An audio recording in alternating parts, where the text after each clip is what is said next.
នេះគឺជាវិធីប្រើប្រាស់ Excel ដើម្បីច្រោះយកទិន្នន័យទៅតាមខែដែលយើងចង់បានអញ្ចឹងឧទាហរណ៍ថាទិន្នន័យរបស់យើងនឹងវាមានគ្រប់ខែទាំងអស់អញ្ចឹងយើងបង្កើតកន្លែងនេះមួយគឺដើម្បីច្រោះយកតែខែណាមួយទេអញ្ចឹងដើម្បីធ្វើហ្នឹងគឺរៀងស្មុគស្មាញបន្តិចដែរអញ្ចឹងជាដំបូងអានេះគឺជា sheet data របស់យើងមានទិន្នន័យទាំងអស់តមកយើងទៅសេរូបមន្តថែមមួយទៀតយើងដាក់ column នេះមកតមកយើងសេរូបមន្តនេះ text នៃ column មួយនេះបានន័យថាយើងដកយកតែខែទេដើម្បីយកច្រោះយកណាអត់យកទាំងឆ្នាំទាំងថ្ងៃទេតមកទៀតយើងដាក់ format វា M4 ដងហ្នឹងគឺស្មើ full ជួនកាលយើងមានតែថា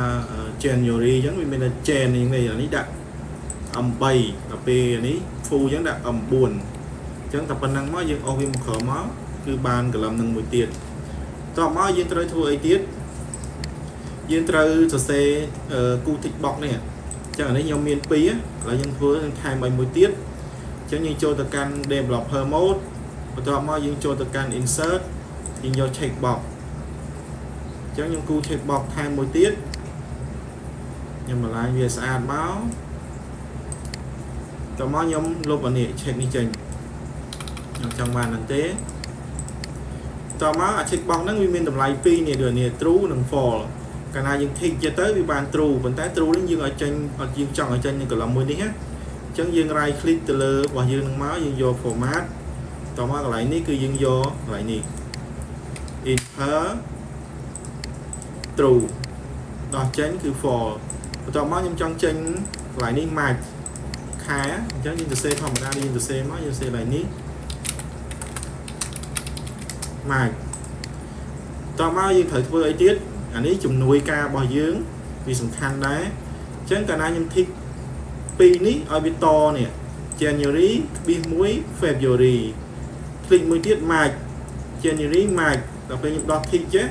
2ចេះអញ្ចឹងដើម្បីសរសេរអានឹងបានយើងប្រើរូបមន្តនេះ tick ជាន់តមកបានន័យថាបើវា true យើងយកអានេះយើងជាន់វានេះ I4 ដល់ I6 ឃើញអត់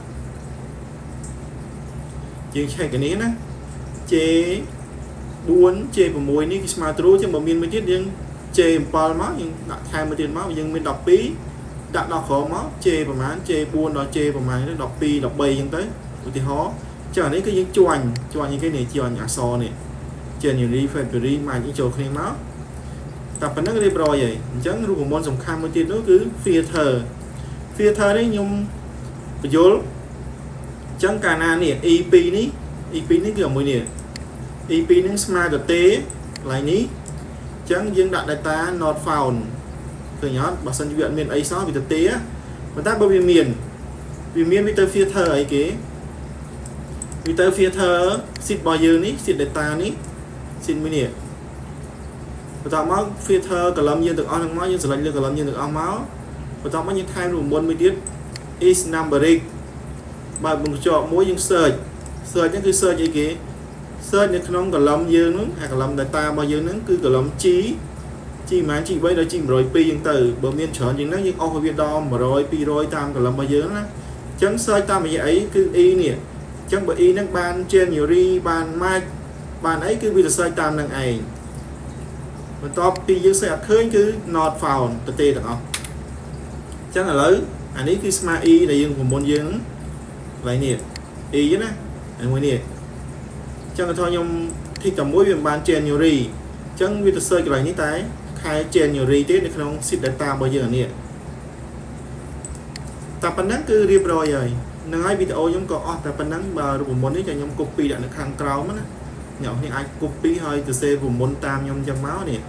ទៅសេដាក់ column ដាក់អីត្រូវដូចខ្ញុំអញ្ចឹងមក copy ទៅដាក់ទៅវាដែរហើយប៉ុន្តែប្រយ័ត្នខុស column ដូចអានេះ sheet data អញ្ចឹងវានៅចាប់ពី column D ដល់ column G